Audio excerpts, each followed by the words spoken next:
হে hello everyone, previous ভিডিওতে তো দেখেই নিয়েছো যে আগের দিন কেন আমাকে নাইট স্টে করতে হয়েছিল। সারা রাত বসে তিনজনে মিলে খুব গল্প করেছি, মজা করেছি, অসম্ভব ইয়ার্কি ফাজলামি, আর তার সাথে তো ছিল নেল এক্সটেনশন। আর এবার দু বোনের কি হয়েছিল কে জানে। এবার দিদির হাতেও আমাকে 2 থেকে 3 বার ডিজাইন রিমুভ করে চেঞ্জ করতে হয়েছে।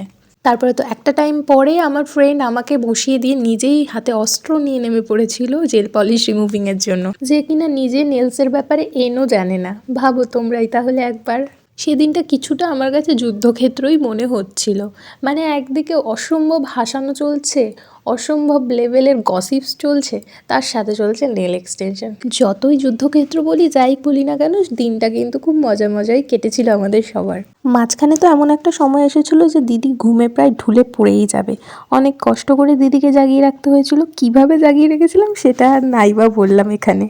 ফাইনালি ভোরবেলায় আমাদের এই যুদ্ধের অবসান ঘটে, আর আউটকামটা যেটা এসেছিলো খুব সুন্দর এসেছিলো। অনেক অনেক অনেক ফটো ভিডিওস আমরা তুলেছি। আস্তে আস্তে সবটাই তোমাদের সাথে শেয়ার করবো। আর যে কোনো নেলস রিলেটেড ইনকোয়ারির জন্য স্ক্রিনে দেওয়া নাম্বারে এক্ষুনি হোয়াটসঅ্যাপ করে ফেলো।